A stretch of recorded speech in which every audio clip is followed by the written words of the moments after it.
सब कुशल है, हर प्रकार से कुशल था। तो फिर क्रोध का एक कर रहे हो, बहुत भारी अब ये बेटे खिसियार है, बहुत क्रोध कर रहे हो। क्रोध के मूल में क्या है, क्रोध का कारण क्या है, बात समझ में नहीं आ रही। लेकिन जब विचार करता हूं तो बिना कारण के कोई कार्य नहीं होता है, कारण कोई ना कोई होता ही है। वेदांत का सिद्धांत कहता है कारणेन बिना कार्यम न कदाचन विद्यते, योग सुखोपनिषद पहले अध्याय का 37वां मंत्र कहता है कि पहले कारण होगा और तब फिर कार्य होगा। मानुषाचार बालखंड में कहते हैं कार्य से कारण कठिन, कार्य छोटा भी होगा, कार्य तब भी बड़ा होगा। तो क्या कारण है, धनुष टूट गया इसलिए क्रोध कर रहे हो।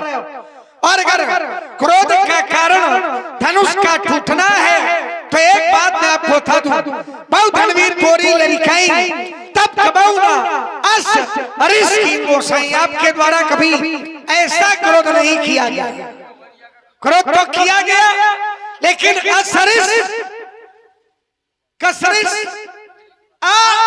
सरिस कबहु नखीन गोसाई। क्रोध किया लेकिन जब जब क्रोध किया दुष्टम छत्रम भूो भारम हयरा नाम कुलंतकम है वंशियों के विरोध में परशुराम जी का क्रोध रहा, अत्याचारियों के विरोध में परशुराम जी का क्रोध रहा। लेकिन धर्म का विरोध परशुराम जी के क्रोध ने, परशुराम जी के परशु ने कभी धर्म का विरोध नहीं किया, कभी संतों का विरोध नहीं किया, कभी साधुओं का विरोध नहीं किया। इसलिए गोसाई कभी आपने ऐसा क्रोध नहीं किया। तो क्या इधर पर ममता, और अगर ममता है, ममत्व है तो कई है, तो उसका हेतु क्या है, कारण क्या है। आदरणीय पूज्यपाद व्यास जी, जब भी सज्जनों के मध्य में, ज्ञानियों के मध्य में कोई भी अनैतिक कार्य हुआ, अनुचित कर्म हुआ, धर्म के विपरीत आचरण हुआ, वहां पर विरोध किया गया। ये धनुष दिव्य आयुध था, ये धनुष है, ये दिव्य आयुध था। क्या दिव्य आयुध को इस संसार से सदा के लिए हटा देना चाहिए? उत्तर मिला नहीं। हम कैसे मान लें कि आपके द्वारा संतों के मध्य में, ज्ञानियों के मध्य में, धर्मानुरागियों के मध्य में ये अनुचित व्यवहार किया जा रहा। दूसरी बात, व्यास जी, ये बालक कह रहा है बिना कारण के कोई कर्म नहीं होता, पहले कारण फिर कर्म। जिसने धनुष तोड़ा है क्या वह कारण और कर्म के बंधन में बंधा है? निर्णय ये लेना है। अगर इस ज्ञानियों के समाज में धनुष तोड़ने वाले ने धनुष का खंडन किया है तो निर्णायक स्थिति ये बनेगी कि जिसने ऐसा कर्म किया है क्या वह कर्म और कारण के मध्य में है, और यदि नहीं है तो राजकुमार उसकी खोज तुम्हें भी करनी है, हमें भी करनी है। अच्छे राजकुमार हो, तुम्हारा अन्वेषण हमारे अनुरूप होगा।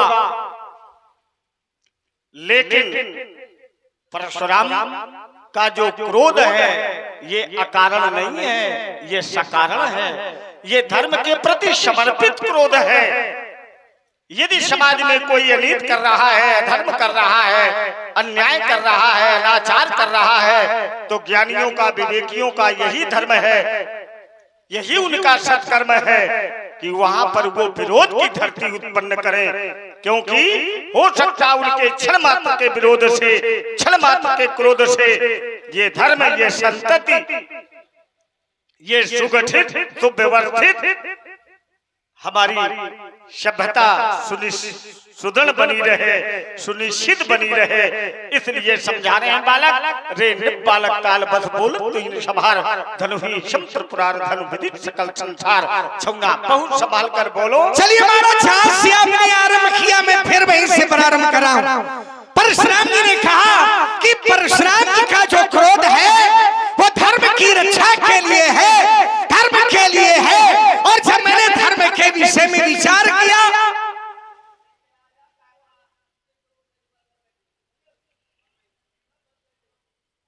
धर्म क्या है, तो धर्म की परिभाषा वेदाचार्यों ने कहा परहित सरिस धर्म नहीं भाई। धर्म क्या है? किसी दूसरे का हित हो जाए, इससे बड़ा कोई धर्म नहीं।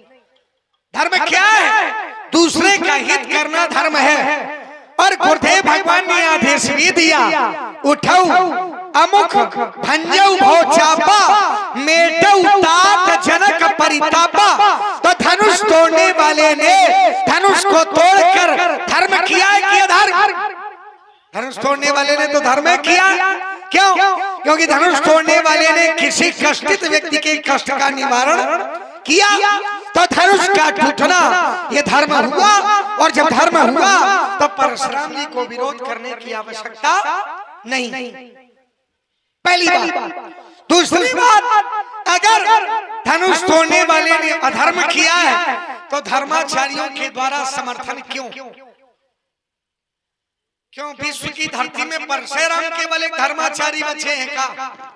दूसरा कोई धर्माचारी नहीं है क्या? केवल यही धर्माचारी? अरे धर्म के 4 खंभे होते हैं, धर्म के 4 प्रमुख स्तंभ होते हैं। वो कौन? सत्य, धर्म दूसर, सत्य समाना। सत्य ये धर्म है। और धनुष तोड़ने वाला सत्य के साथ है, तो धनुष तोड़ने वाला अधर्म के साथ नहीं। पहली बात। दूसरा स्तंभ परहित, धनुष तोड़ने वाले ने परहित किया है, तो 2 स्थान धनुष तोड़ने वाले को धर्म के मिल गए। तो तीसरा कौन सा है? जय सत्य परहित जय।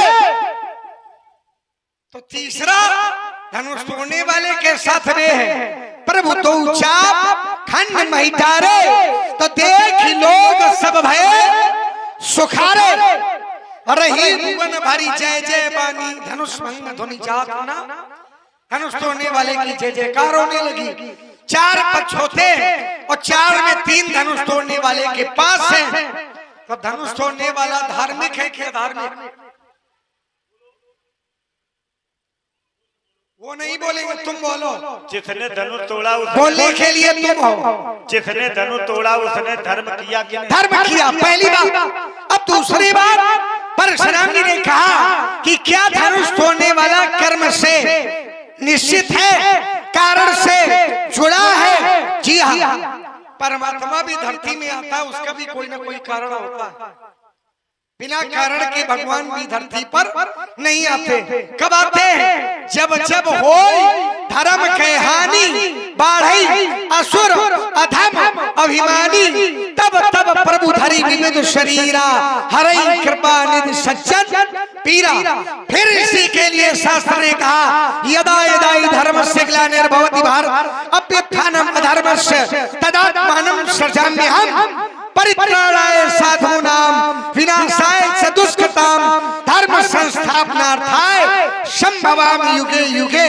तो जब अधर्म नहीं होगा तो परमात्मा का आगमन नहीं होगा। तो परमात्मा के आगमन का कारण क्या है? धर्म की रक्षा, अधर्म का विनाश। परमात्मा के आने का कारण क्या है? धर्म की ग्लानि, धर्म की हानि। और जब धर्म की हुई हानि तो परम सभीत धरा अकुलानी, धरती अकुलानी। और जब धरती अकुलाने लगी तो परमात्मा का आगमन भी, तो परमात्मा भी बिना कारण के नहीं आते, मनुष्य का जन्म भी बिना कारण के नहीं आते। कारण है बड़े भाग्य मानुष तन। दूसरा कारण कबहू की कर करुणा नर देही, और देत ईश बिन है सनेही। परमात्मा का आगमन कारण से आम जनमानस का जन्म कारण से जल का बरसना, कारण से ग्रीष्म काल का होना, कारण से शीत काल का होना, कारण से वर्षा ऋतु का आना, कारण से। तो बिना कारण के कोई कार्य नहीं होता। ये दो बिंदु हैं और दोनों बिंदुओं पर पुनः समाकलन अवकलन करें। कारण बना, यदि धनुष ना टूटता तो सीता का विवाह नहीं होता। यही तो कारण है। इसमें आप लोगों का मत क्या है? हम राजकुमार लक्ष्मण के इस सिद्धांत का खंडन नहीं कर रहे हैं, लेकिन नहीं ऐसा प्रयास भी ना करें। लेकिन यदि धनुष न टूटता, धनुष टूटने का कारण क्या है? सीता का विवाह। जो धनुष तोड़ दे उसी के साथ सीता का विवाह हो जाए, यही तो कारण है। लेकिन महाराज जब ज्ञानियों ने पहले ही कह दिया कि सीता का विवाह अमुक के साथ होगा, इसका पति अमुक है, इसका वर अमुक है, तो फिर धनुष नहीं तोड़वाना चाहिए। बोलिए इसमें आपका मत क्या है? किसने कहा? देखिए आप ना बोलना। नहीं थोड़ी थोड़ी बात नहीं अभी नहीं, थोड़ी थोड़ी। किसने कहा? ये बात चलता नहीं चलेगी। स्पष्टता भी होती चले किसने कहा है और क्या कहा, लोगों को पता चले कि भाई किसने ये कहा कि धनुष न टूटे और क्या कहा। लक्ष्मण इतनी देर बोला, मैंने कुछ कहा, और जरा सी चुटकी ली देखो उछल कूद प्रारंभ कर। चुटकी कहाँ ले पाते हो? बिना कारण के कर्म नहीं होता। लेकिन अगर ज्ञानी ने पहले से ही, भविष्य वक्ता ने, भविष्य दृष्टा ने पहले ही निश्चित कर दिया कि सीता का पति अमुक है, तो क्या धनुष तोड़वाना चाहिए? नहीं तोड़वाना चाहिए। ये मैं प्रमाण दे रहा हूं। एक बार देवर्षि ऋषि कहां है? मिथिला में। उस समय सीता मात्र 3 महीने की थी और सीता को देखा और देखने के बाद सीता का भविष्य निश्चित कर दिया। योग माया सीते दी जाता या वही तो वेश मणि अतः तुम राघवायुते सीताम प्रेतता। हे राजन, ये साधारण कन्या नहीं है, ये अद्भुत कन्या है। अतएव इस कन्या को तुम रघुवंश में ही समर्पित कर देना। नान्य शाम ना धन अन्य धन ऐसाम, ना माने नहीं अन्य माने दूसरी, ऐसाम माने यह कौन सीता, ये दूसरी नहीं है, पूर्व भारस्या, ये तो उसकी पूर्व की पत्नी है। तो जब यहां तक कह दिया तो फिर पिता को ये नहीं चाहिए कि धनुष को तोड़वाना चाहिए कि नहीं तोड़वाना चाहिए? बोलिए। जब पिता को ये ज्ञान हो जाए कि हमारी बेटी का विवाह अमुक के साथ होगा, तो फिर उसे समाज में भटकना चाहिए कि नहीं भटकना चाहिए? और सीधे अपने कुटुंबों को, हितैषियों को ले और अमुक वंश में पहुंच जाए। महाराज मैं आपके इस पुत्र के साथ अपनी बेटी का हाथ देना चाहता हूं। सीधी सी बात थी। इतनी बात के लिए इस भगवान शंकर के दिव्य आयुध का खंडन किया गया। क्या यह धर्म है? अब बोलो आप लोग, गलत है कि नहीं? अरे हाँ करो, दबाव में ले लो। ये राजा का लड़का है, विषय अलग है। अब धर्म हुआ परहित शरीर से धर्म नहीं भाई, और पर पीड़ा सब नहीं अध।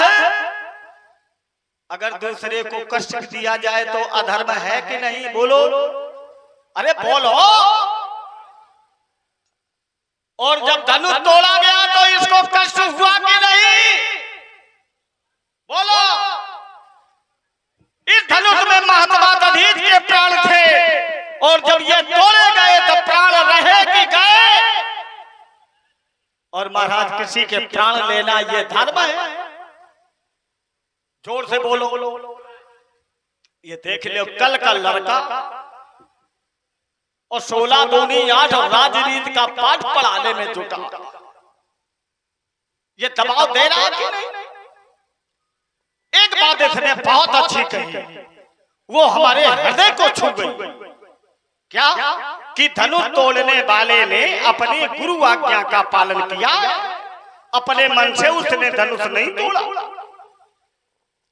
गुरुजी ने कहा उठो धनुष तोड़ दो, तो तोड़ने वाले के पास ज्ञान था कि नहीं था, विवेक था कि नहीं था?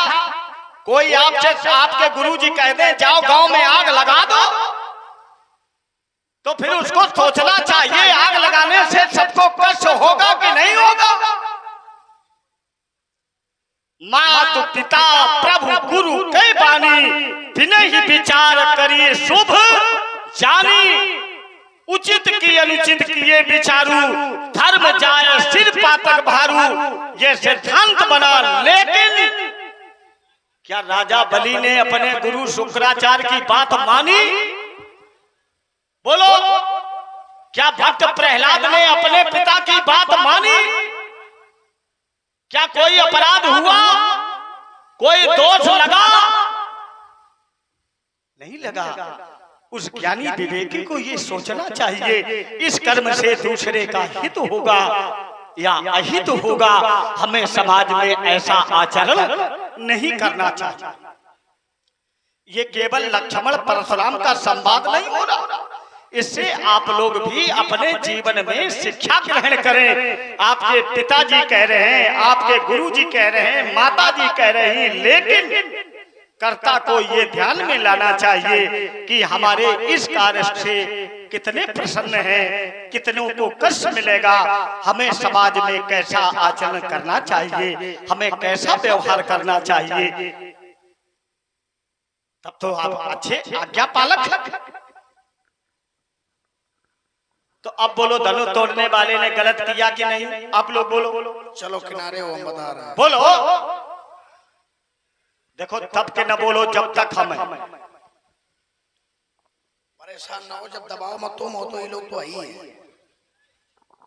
आइए जरा, परशुराम जी ने कहा कि नारद जी ने राजा जनक से कहा, और क्या कहा? अतस्तम में राघवाई थे सीता प्रयत्नता। आओ जरा इधर आओ, जाओ पीछे ना भागो, इधर आओ, आओ जाओ, सबके सामने मुखातिब। श्लोक आपने बोला, आनंद रामायण का श्लोक है। दे सीता प्रयत्नता। प्रयत्न माने क्या होता है आप जानते हो? उपाय, प्रयास। प्रयास, प्रयत्न माने प्रयास नहीं होता। क्या होता है प्रयत्न? यत्न माने प्रयास होता है। और प्रयत्न माने? प्रयत्न माने विशेष प्रयास। यत्न माने अब स्वयं यत्न करो तुम जाई। यत्न माने प्रयास। और जब सर्ग लग गया, पढ़े लिखे लोग बैठे हैं यहाँ, छात्र वर्ग भी है और शिक्षक वर्ग भी है, इसलिए कह रहे थे शब्द प्रयोग कर देना, उसका अर्थ जानना। अच्छा, विशेष उपाय क्या किया? विशेष उपाय क्या? विशेष क्या किया? यत्न माने प्रयास और प्रयत्न माने विशेष प्रयास। और विशेष प्रयास क्या है? विशेष प्रयास क्या है? तब उठ के बैठो, तब विशेष प्रयास। ठीक है, अपनी सामर्थ्य के अनुसार आप लीला देखो। इनके चक्कर में न पड़ो, यहाँ परशुराम ही कर दिया है परेशान।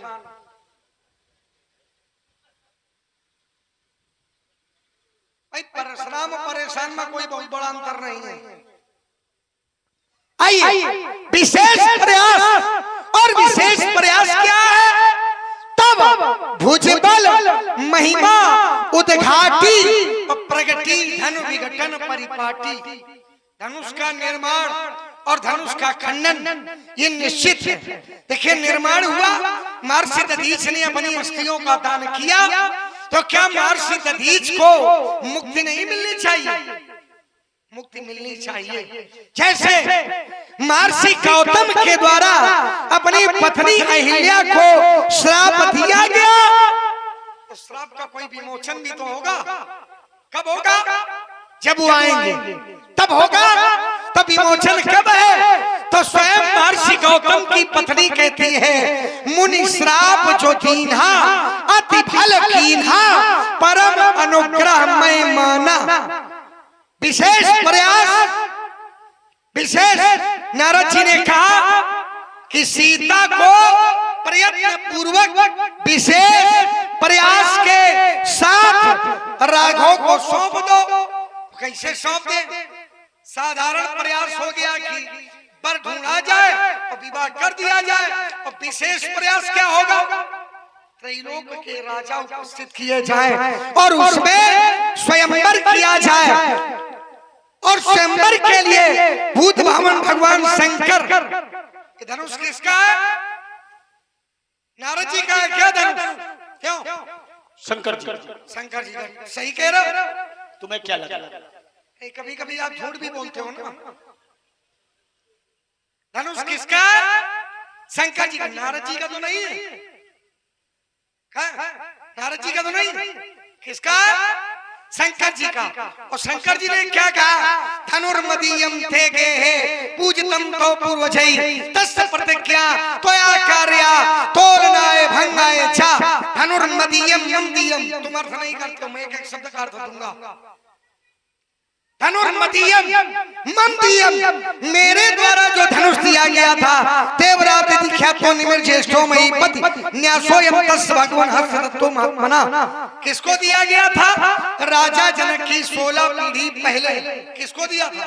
देवरात। देवरात। अब ठीक ठीक आ रहे हो। न्यासो माने? न्यास धरोहर के रूप में। धरोहर कि महाराज हम जा रहे हैं और ये हमारी धरोहर है, इसे अपने पास सुरक्षित। धरोहर किसको अच्छा, दी गई? जब कोई किसी को धरोहर देता है तो फिर उस धरोहर को कर्ता को लेने का अधिकार है कि नहीं है? अपना कहना भाई हमने अपना कहना कि बीच में लक्ष्मण बोल रहा है, तुम लक्ष्मण के बीच में बोल रहे हो। बोल लो।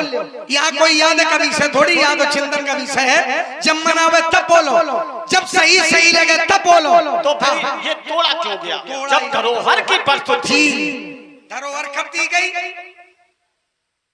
जब भगवान शंकर ने चाहा। कब दिया गया? तो जब भगवान शंकर ने मन बना लिया तब दे दिया। इसके अलावा कोई उत्तर नहीं है। राजा जनक को नहीं दिया गया धरोहर के रूप में। किसको दिया गया? राजा जनक की 16 पीढ़ी पूर्व जब यहाँ के राजा देवरात थे, तब धरोहर के रूप में दिया गया। अब आपके वंशजों को अगर किसी ने धरोहर के रूप में दिया, आपने धरोहर को सुरक्षित रखा। अब जिसकी धरोहर है वो आकर के कह दे कि इसको तोड़वा दो, आप क्या करोगे? तो क्या ये वही? आप क्या करोगे? वही धनुष। क्या धनुर्मदीयम भोले बाबा कह रहे हैं, भोले बाबा कह रहे हैं धनुर्मदीयम मदीयम, मेरे द्वारा जो धनुष दिया गया था, पूजतम तो पूर्वजई, जिसको तुम्हारे पूर्वज पूजते रहे हैं, तस्य प्रतिज्ञा, उसकी प्रतिज्ञा करो। त्वया कार्या, ये तुम्हारा कार्य है। और कार्य क्या है? तोलनाय भंगाय चा, उसका खंडन करवा डालो। राजा जनक ने तोड़वा डाला। अब राजा जनक का क्या दोष है? तोड़ने वाले का क्या दोष है? अब एक बिंदु और रह गया। इतना बौखलाओ नहीं। अब इसी में लो। इतना हम इतना ज्यादा बोलते हैं नहीं। अब देखो, पहली बात, 2 दिन हम पूरी के साथ कई गुना हम उधार नहीं रखते। नहीं तो जितना बोला है उतना ले लो पहले, इसके बाद फिर बोलना। और अगर कोई विशेष बात हो, हमने ले लिया। कहा ले लिया? आपने कहा कि गुरुदेव आदेश करे, तो ये देखो, आपने कहा कि गुरुदेव आदेश करे तो विचार करो। मैं कहता हूं विचार ना करो। विचार इसलिए न करो कि गुरुदेव आदेश दे तो उसका पालन करो। अब इन्होंने प्रमाण दिया कि राजा बलि अगर विचार न करते तो 3 पग भूमि का दान न देते। विचार किया। क्यों विचार करना पड़ा? इसलिए क्योंकि वो गुरु नहीं थे। गुरु कहते किसे? तो शास्त्र कहता है अज्ञान तिमिरांधस्य ज्ञानांजन शलाखया, अज्ञानता का तिमिर नेत्रों में लगा हुआ है, तो ज्ञान की शलाका से अज्ञानता का तिमिर हटाए और परमात्मा से मिलाए। और शुक्राचार्य क्या कह रहे थे? शुक्राचार्य कह रहे थे 3 पग भूमि का दान न दो, ये उचित था। अभी तो शुक्राचार्य की आंख फोड़ी गई थी। सीख लगा करके शिष्य का निकार दूर करो। और गुरु जी ऐसा नहीं कर पा रहे तो शास्त्र कहता है तजिए ताई कोटि बैरीशम यद्यपि परम स्नेही जाके प्रिय न राम पैदल। प्रहलाद ने पिता की बात नहीं मानी, क्यों नहीं मानी? क्योंकि पिता धर्म के विरोध में थे, पिता की बात नहीं मानी। एक शास्त्र एक निर्देश करते हैं, क्या कहते हैं? पिता धर्मा। पिता अगर धर्मात्मा है तो उसकी बात पर विचार न करो, आदेश दे तत्काल कर डालो।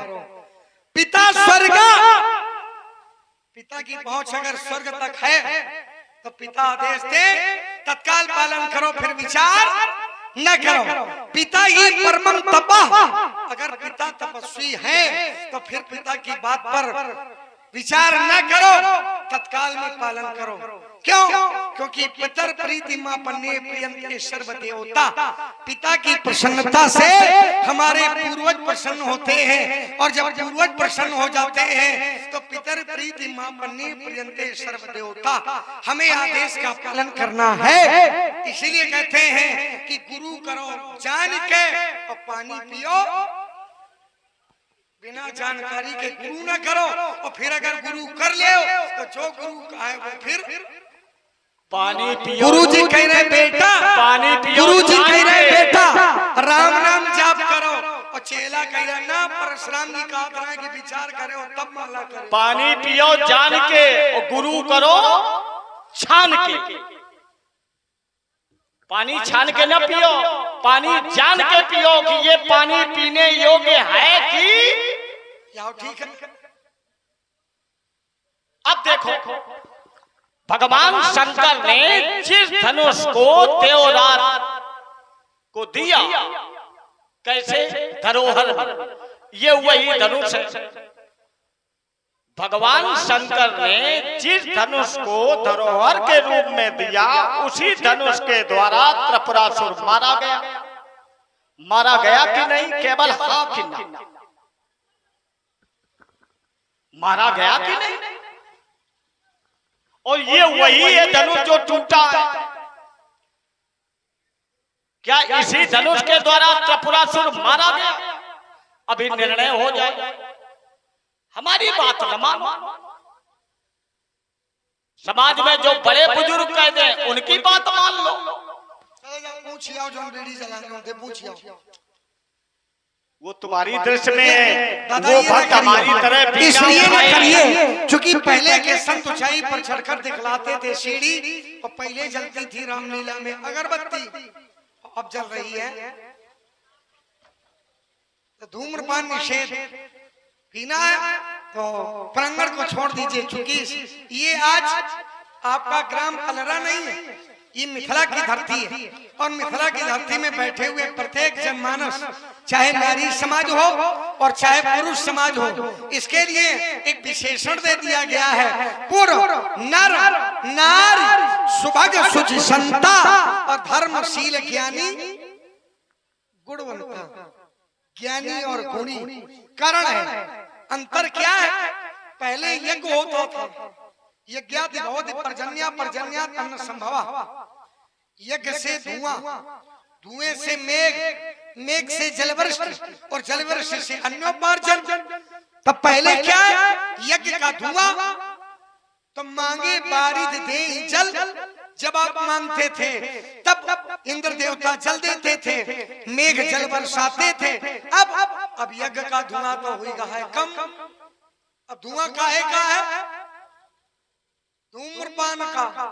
तो मेघ भी नशे में है, जब बरसना है तब बरसते नहीं है, और जब नहीं बरसते। जब समाज में कोई अप्रिय घटना घटती है तो भक्त लोग, ज्ञानी लोग, योद्धा लोग क्रोध में कहते हैं आज धुआं उठेगा, कहते हैं कि नहीं?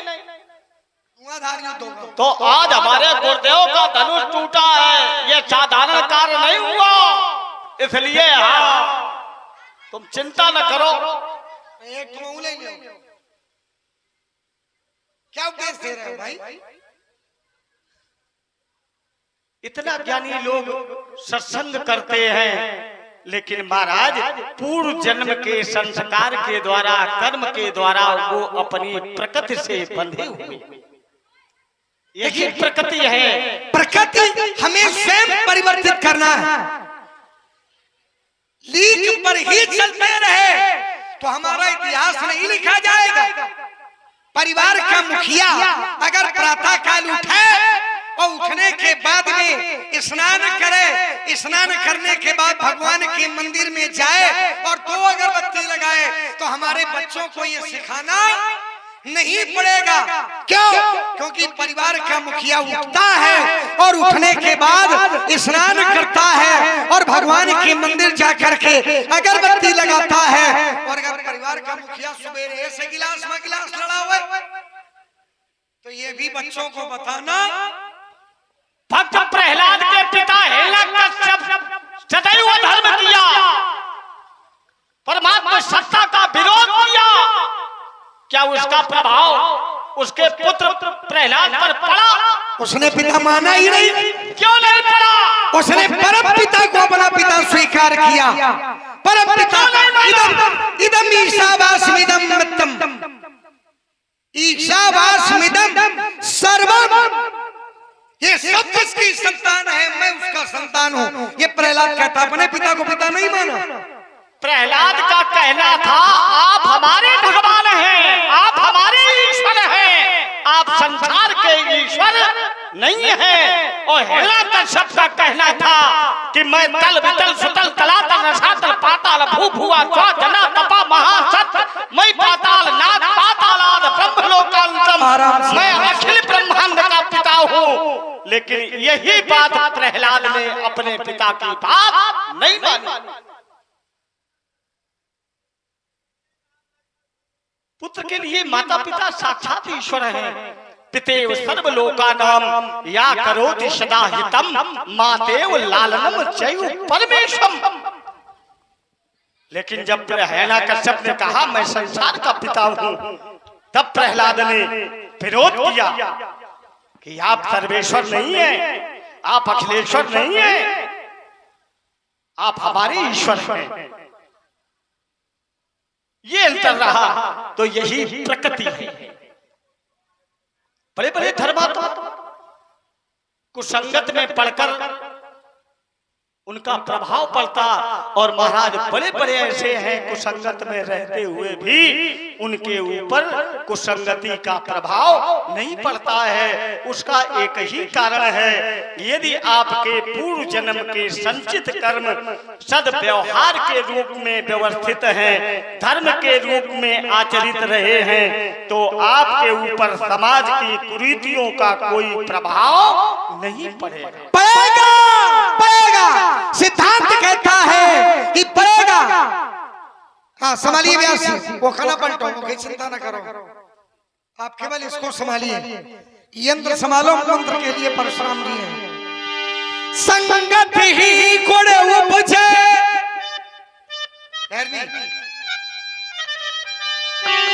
संगत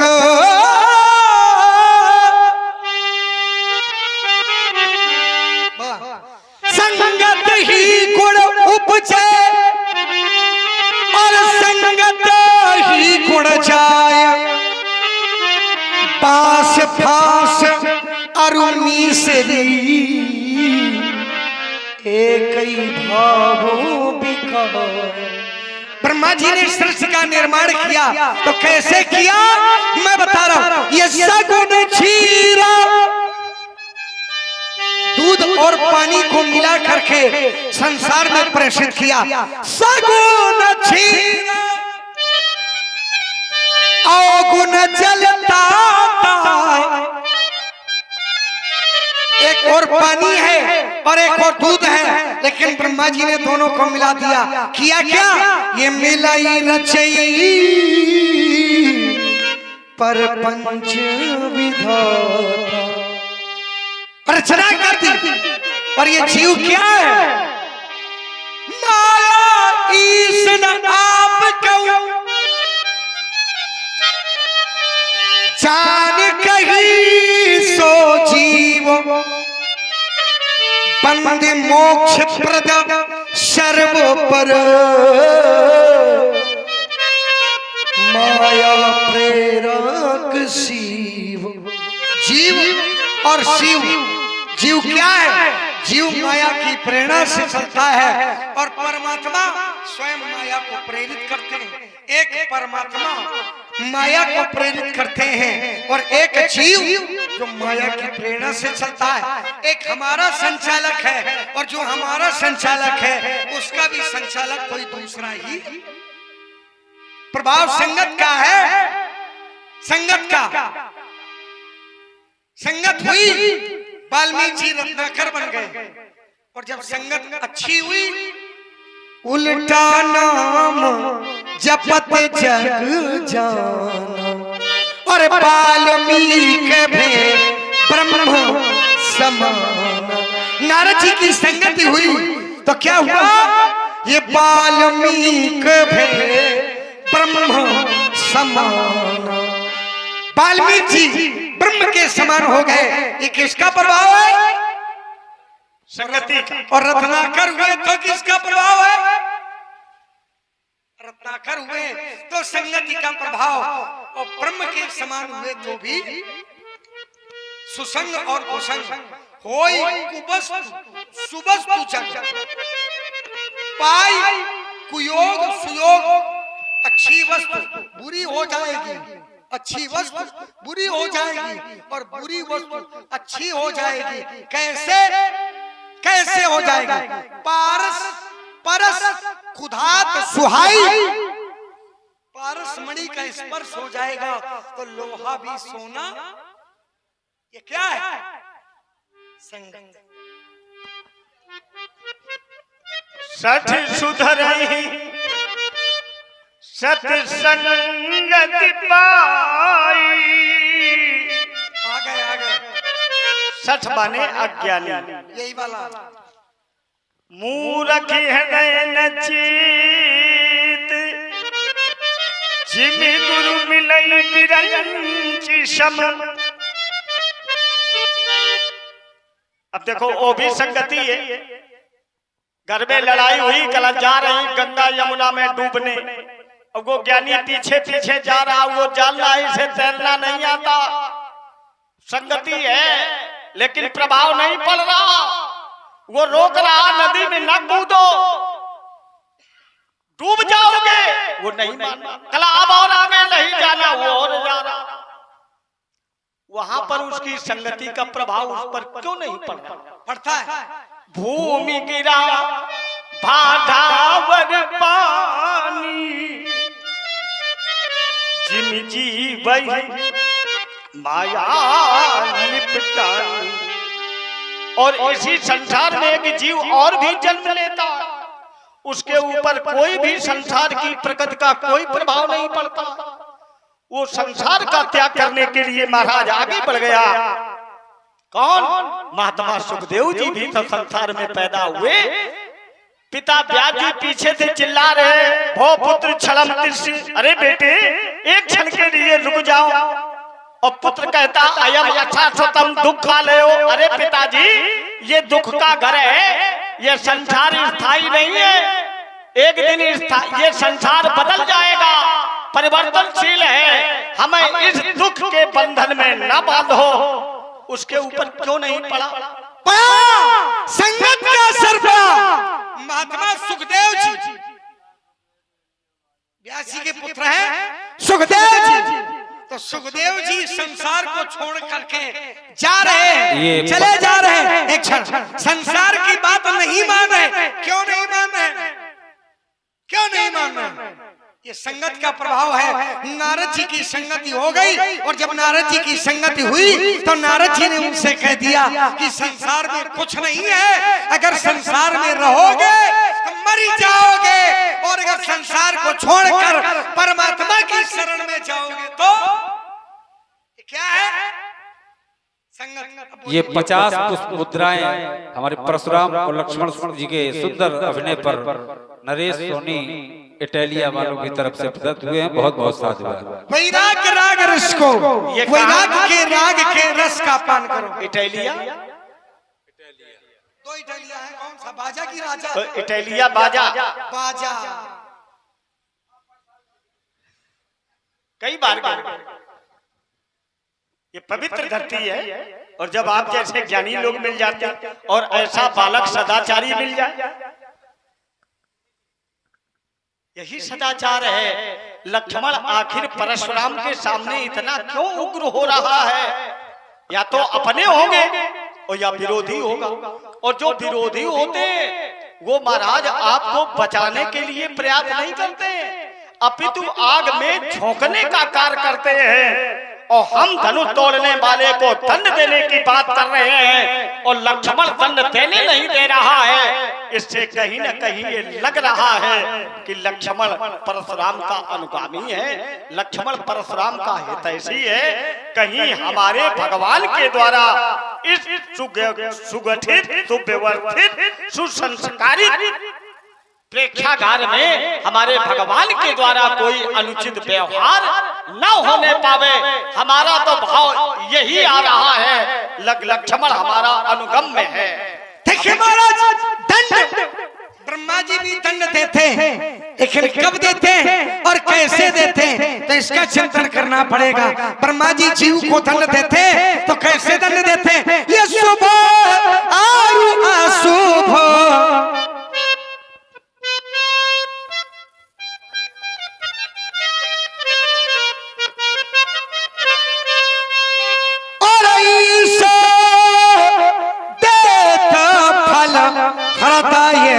विचारी शुभ और अशुभ।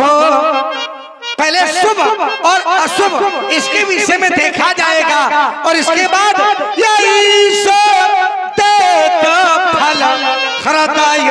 विचारी ईश्वर फल देंगे, लेकिन कर्म को देखेंगे कि ये कर्म अच्छा है या बुरा है। अगर कर्म अच्छा है तो फल अच्छा होगा, कर्म बुरा है तो फल बुरा होगा। ब्रह्मवाणी कहती है अवश्यमेव भोक्तव्यम कृतं कर्म शुभाशुभम, जो जस करई सो तस फल। कहते हैं सहज परिश्रम से कभी हल नहीं मिलता, सहज परिश्रम से कभी हल नहीं मिलता, कल की कहने से कल नहीं मिलता। लगाते पेड़ जो चौराहे पर उन्हें खाने को फल नहीं मिलता। जो जस करी सो तस फल।